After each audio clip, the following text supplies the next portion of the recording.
दोस्तों नमस्कार। Mukesh Joshi, Indian institute of excellence से आप सभी का हार्दिक स्वागत। हमारे साथ में भूमिका पिठड़िया है and very young and dynamic personality, right, and beautiful personality. और भूमिका जो है वो बहुत अच्छा काम करती है, ग्रास रूट से उठी हुई बच्ची है। और मुझे ऐसे बच्चे बहुत पसंद है कि जो जीवन में सच में उनको कोई प्लेटफॉर्म नहीं था, उनको कोई सपोर्ट नहीं था, कोई सामाजिक सपोर्ट नहीं था।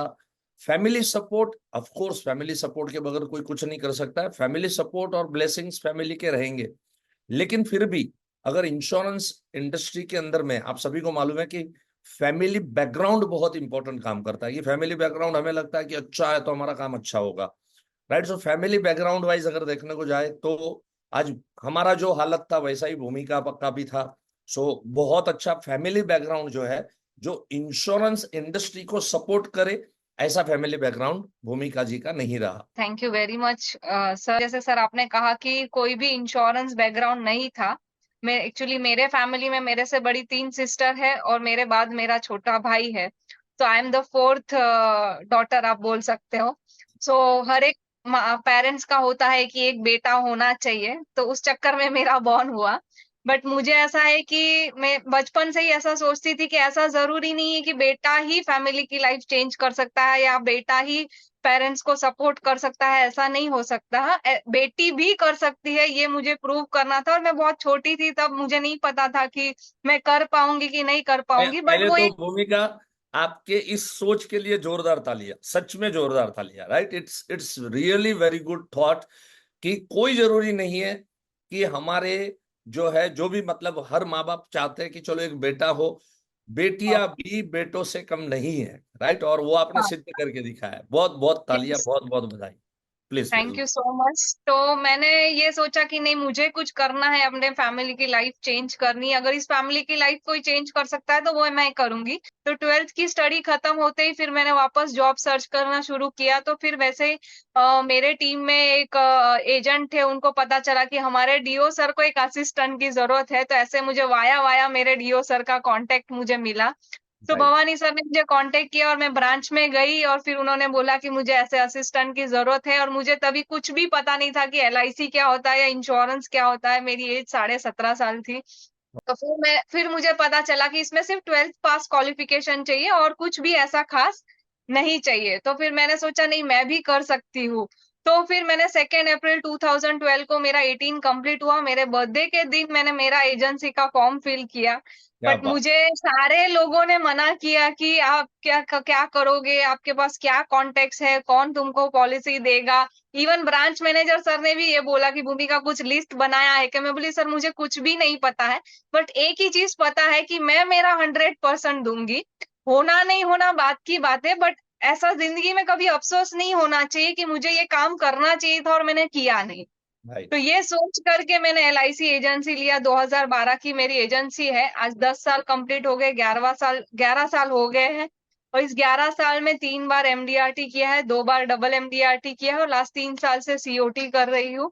आपके सवाल होंगे कि आपको जो भी पूछना है, over to you, your question my answer. Sir एक बिजनेस में सबसे बड़ा, अभी मैं बहुत लोगों से मिलती हूँ, बहुत एजेंट से भी मिलती हूँ ना, तो एक क्वेश्चन अभी मतलब अभी एक प्रॉब्लम ज्यादा फेस कर रहे हैं हम लोग, पॉलिसी सरेंडर ज्यादा कर रहे हैं। इवन मेरे ऑफिस में भी आते हैं। चलो आज जो हम ट्रेनिंग 12 लाख एजेंट्स है सर एलआईसी में, बट उसमें से ट्रेनिंग लेने वाले तो कुछ ही लोग हैं। पर बाकी सारे लोगों के पास भी कोई ना कोई सरेंडर के लिए जाते होंगे। तो ऐसे एलआईसी में भी बहुत सारी पॉलिसी सरेंडर हो रही है। आज भी मैंने एक क्लाइंट को बोला उनको सरेंडर ना लेकर के आप लोन ले लीजिए। हम उनको कन्विंस करने की कोशिश करते, बट और क्या इसमें बेहतर कर सकते हैं कि लोग एटलीस्ट पॉलिसी सरेंडर ना कर। राइट। तो ये अभी फिलहाल मैं बहुत ज्यादा देख रही हूँ। ट्रू। देखो, सबसे पहले है मैं ये कहता हूं कि कोई भी पॉलिसी, मतलब कोई भी काम, अगर क्या है मालूम है, अभी भूमिका आपने एक बहुत बड़ा अच्छा मकसद रखा है, इसलिए आप इतना अच्छा काम कर पाए। अभी मैंने इसीलिए फ्यूचर का आपका प्लान पूछा, तो फ्यूचर में भी आपके बहुत ही नेक इरादे और बहुत ही नेक मकसद है। तो आप वो मकसद के लिए काम कर रहे हैं। प्रॉब्लम क्या है मालूम है, लोगों को पॉलिसी में, उनको किस मकसद से पॉलिसी ली है वो मकसद भूल गए। या तो उस मकसद के साथ वो पॉलिसी बिकी ही नहीं गई है। जो जो पॉलिसियां विदाउट मकसद या विदाउट कोई लक्ष्य या विदाउट उनके फ्यूचर प्लानिंग के समझाए बगैर जो पॉलिसियां बिकी है, आप मुझे बताओ आपके एजेंसी में सरेंडर का रेशियो क्या है? सर बहुत कम है। राइट, क्योंकि हाँ। आपने मकसद के साथ पॉलिसी बेची है। राइट, सो जो भी, अब इसमें हम्म। तो हम एक ही काम कर सकते हैं कि जो आईओई से कनेक्टेड है, जो लोग आप हम्म। प्रीमियम पॉइंट लेके बैठे हैं, आप अगर ज्यादा से ज्यादा लोगों को अप्रोच करो, ज्यादा से ज्यादा पॉलिसी सर्विसेज लोगों की अपने पास ले लो। आज बहुत सारे एजेंट ऐसे हैं, हमारे वीरसंग भाई है, वीरसंग भाई से मैं हमेशा बात करते रहता हूँ। अभी उन्होंने एक कस्टमर मीट मेरा फाइनल किया है 11 तारीख को, 11 सितंबर को। आज सुबह में ही उनसे बात हुई।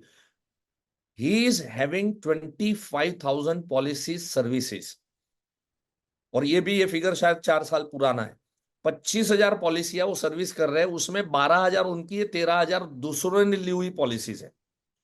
अगर ये 13,000 पॉलिसीज अगर विरसंग भाई हैंडल कर रहे हैं, तो ये 13,000 पॉलिसी में सरेंडर आने के चांसेस और संभावना जीरो हो जाएंगे। तो आप जो यहाँ पर सुन रहे हैं इस पैनल के ऊपर में, आप जो प्रोफेशनल लोग हैं, आप सीखे हुए लोग हैं, ज्यादा से ज्यादा ऐसे पॉलिसी की सर्विसिंग का काम एक्सेप्ट करो आप। तो वो लोग जब सरेंडर भी करने आएंगे तो किसी और के पास नहीं जाएंगे, वो अपने पास आएंगे, और अपने पास आएंगे तो हम में ताकत है कि उस पॉलिसी को सरेंडर किए बगैर उसको कैसे समझाना, ये ताकत हमारे पास है। सो अक्सर मुझे आज एक शेयरिंग याद आ रहा है कि मैंने एक पॉलिसी बेची थी, उसकी सैलरी थी उस समय 10,000, वो लड़का एमआर था, और मैंने उससे 8,000 मंथली के हिसाब से मैंने प्रीमियम बेचा था। जब मैंने मेरे एडवांस कोर्स के दौरान जब ये शेयरिंग मैंने की, तो लंच टाइम में कुछ पार्टिसिपेंट मेरे पास आके बोल रहे, मुकेश तुझे ऐसा नहीं लग रहा है तू बेरहम होके कोई 10,000 कमाने वाले को 8,000 मंथली प्रीमियम बेचता है, कोई ऐसा कोई करता है? हालांकि उसके बाद भी हमारा चर्चा हुआ था फैमिली के साथ में कि सरवाइव कैसे होंगे, किस तरह से। तो उसकी वाइफ ने कहा था कि आप फिक्र मत करो, क्योंकि मकसद क्या था मालूम है उनको? बेटे को डॉक्टर, वो एमआर थे, तो वो चाहते थे कि मेरा बेटा डॉक्टर बने, और वो लड़के का भी इच्छा था कि उसको डॉक्टर बनना था, बट सम हाउ उसके फादर का देहांत हो गया जब वो 12वीं में था। तो मुझे ये पूरी कहानी मालूम थी, तो मैंने मकसद के साथ वो पॉलिसी बेची थी। तो मैं खाली हंस दिया, मैंने कहा नहीं ऐसा नहीं है, चल पाएगी ये पॉलिसी, आगे देखा जाएगा। लेकिन आपको बताता हूं, उस पार्टी ने मुझे क्वार्टरली दिया था, उस समय ये ईसीएस वगैरह सब व्यवस्था नहीं थी। क्वार्टरली उसने 8,000 मंथली प्रीमियम मुझे दिया। भूमिका उसने मुझे 4 चेक एडवांस में कवर में डाल के मेरे को दिए थे उसने। चलो ये तो ठीक है, ये तो शायद मैं भी मांग लेता उससे। इसके बाद उसने जो बात कही थी ना, ये बहुत इंपॉर्टेंट थी। मेरी उस पार्टी ने कहा, मुकेश, जनरली हम लोग क्या है ना, कोई भी हमें एडवांस में चेक देता है तो जनरली पार्टी क्या कहती है कि मुझे फोन करके डालना। ये कहती है ना पार्टी, हम सभी की पार्टियां, कोई भी अगर एडवांस में अगर आपने चेक लिया किसी का, तो बोलेगा मुझे मुकेश डालने से पहले फोन करना। ये मेरी मेरी पार्टी बोलती है मुझे फोन करके पूछना ही नहीं, तो सीधा प्रीमियम जमा कर देना। क्योंकि तकलीफ होने वाली उसको मालूम है, लेकिन मकसद उसका क्लियर था।